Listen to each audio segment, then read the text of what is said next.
You have a firm to run, a team to manage, and a mountain of data to protect. You likely have an IT provider who keeps your computers running. But do you have a qualified individual ensuring you stay on the right side of the law? Welcome to The Qualified Individual, the 10-minute briefing for smart accounting firms. I'm your host, and I'm here to help you bridge the gap between standard IT and total FTC compliance. Every episode, we strip away the jargon to talk about the FTC Safeguards Rule, the hidden risks your MSP is likely missing, and the strategies that protect your client data and your personal liability.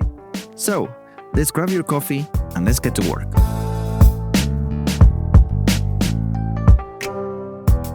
A lot of CPA firms assume Microsoft 365 comes with robust security out of the box.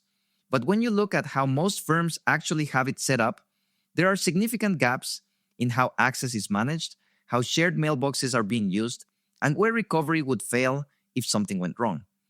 Microsoft 365 is incredibly popular with CPA firms. You get email, you get OneDrive, you get Teams, you get file sharing capabilities. It's convenient and it's affordable. But there's something important to understand. Microsoft sells Microsoft 365 as a productivity platform, not as a security solution. The security features it includes are good, but they're not designed to be your entire security program. And they're not designed with the compliance requirements of a financial institution in mind. You need to add controls on top of what Microsoft provides. Let me break down where the coverage gaps typically are. The first one is shared mailboxes. Most CPA firms use shared mailboxes, maybe a tax@firmname.com address, or clients@firmname.com, where multiple people have access. Microsoft 365 allows this, and it's convenient because clients can email a central address and any team member can access those emails. But here's the problem.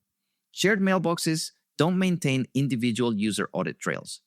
When multiple people access a shared mailbox, Microsoft logs that the mailbox was accessed, but not clearly who accessed it, when, or what they did. If you need to investigate who deleted an email or who forwarded files from that mailbox, you'll have a hard time. Microsoft's logs are there, but they're not granular at the individual action level. For a financial institution with compliance obligations, that's a gap.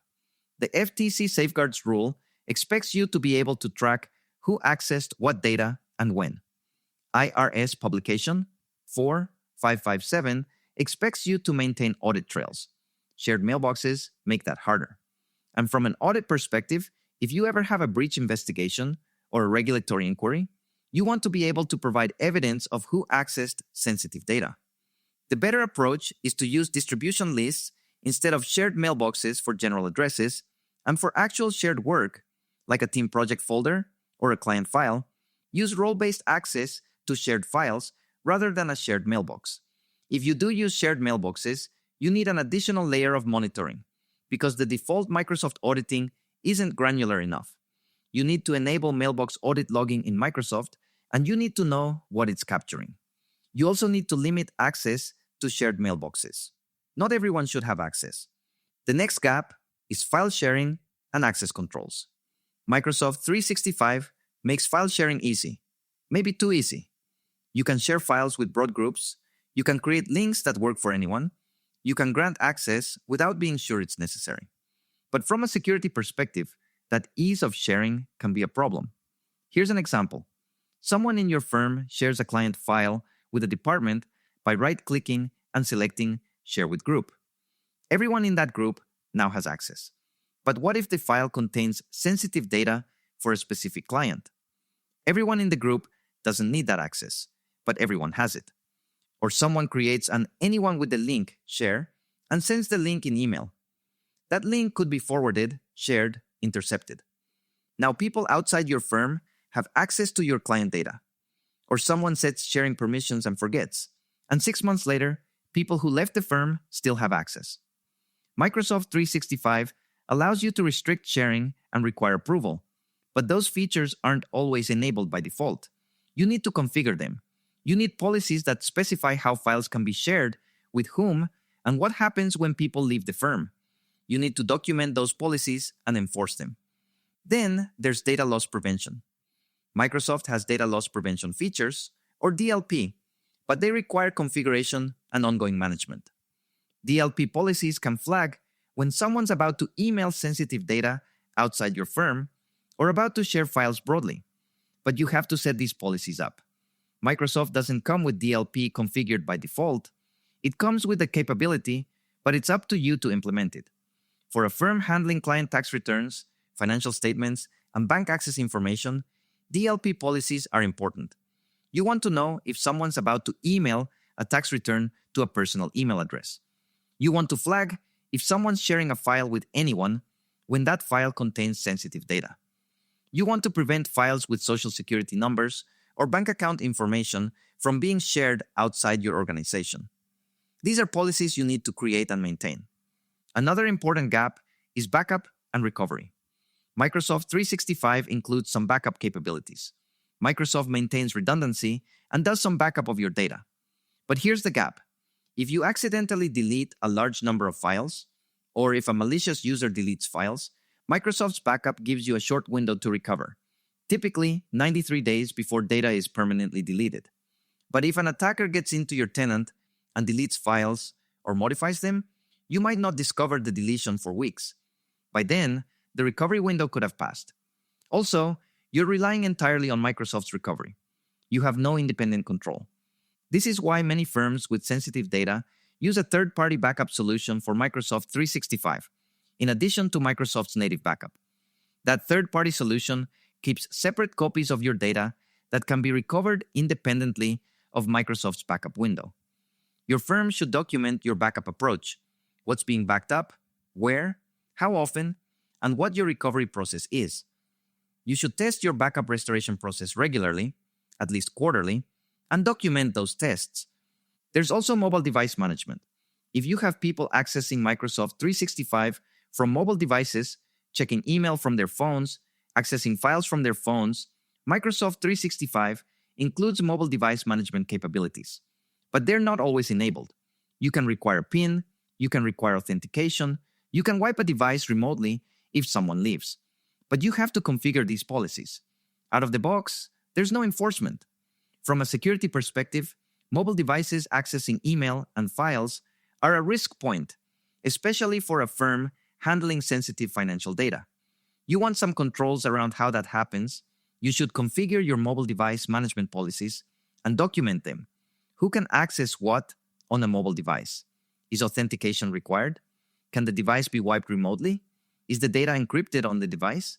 And finally, there's admin access and privileged accounts. Microsoft 365 allows you to create administrators with different levels of access. But if you're not careful about who has admin access, you create a risk.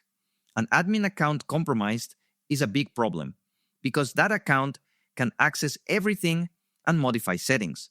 You should have strong authentication on admin accounts, definitely multi-factor authentication, and you should limit who has admin access. Document who has admin access, why they have it, and how you're managing their credentials. So here's what your firm needs to do to close these gaps. Start by auditing your current Microsoft 365 configuration. Have your IT provider review how shared mailboxes are set up, what file sharing policies are in place, whether DLP is enabled, whether mobile device management is configured, and what backup solution is in place. Identify what's missing and what needs to be configured. Next, implement or strengthen your file sharing policies. Specify that files can only be shared with specific people or groups, not with anyone with a link. Require approval for sharing sensitive data. Document your sharing policy and communicate it to your team. Monitor who has access to files regularly and review whether that access is still appropriate. Then, implement data loss prevention policies. Work with your IT provider to create DLP rules that flag when someone's about to email sensitive data outside your firm or share it too broadly.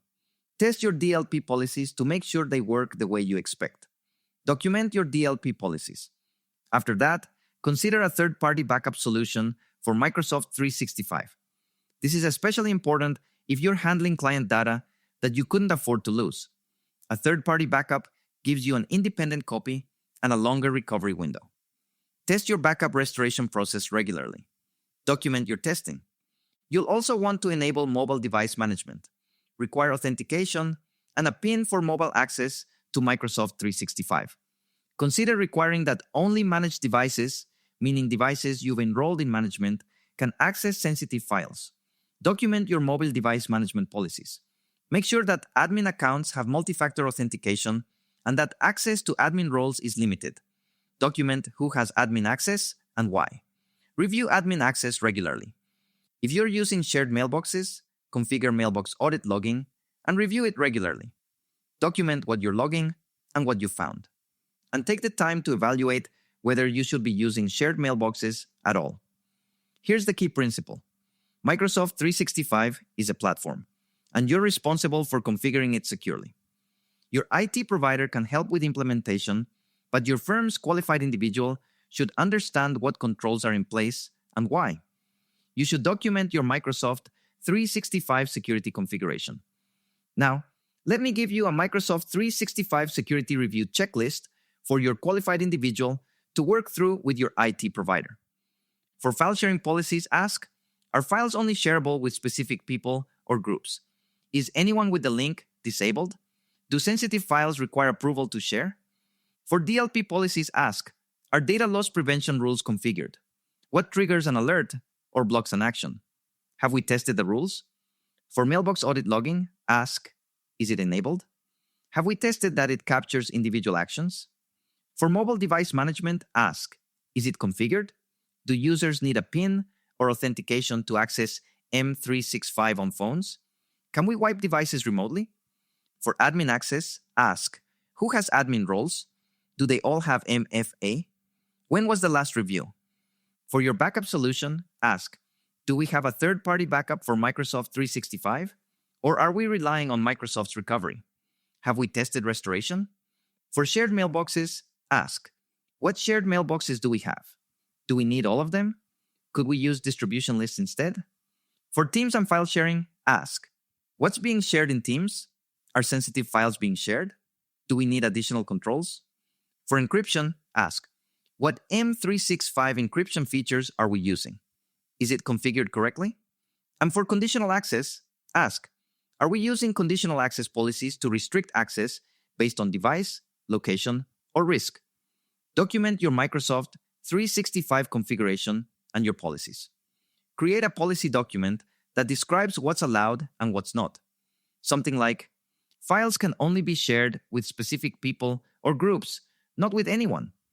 Sensitive files require approval to share. Users must use MFA to access M365 on mobile devices. Test your backup and recovery process. Can you actually restore a mailbox or a set of files if you need to? That's it for today's episode. If what we talked about resonated with you, I'd encourage you to take the next step. Head over to safeguardgrc.com. That's safeguardgrc.com. It's the platform I built specifically for CPA firms to manage everything we've been discussing. Your risk assessments, your policies, your access reviews, your vendor oversight, your training documentation. All in one place, mapped directly to the FTC Safeguards Rule and IRS Publication 4557. You don't need to figure this out alone, and you don't need to build it from scratch. Safeguard GRC walks you through it module by module, so you can get your governance program up and running without becoming a security expert. Whether you're just getting started or you're preparing for your next insurance renewal, it gives you the structure and the documentation to do it right. While you're there, check out the book, The Governance Gap, for the full picture of how CPA firms are meeting these requirements without overhauling their operations. And if you found this episode helpful, share it with a colleague. Chances are they're dealing with the same questions you are. Thanks for listening. I'll see you in the next one.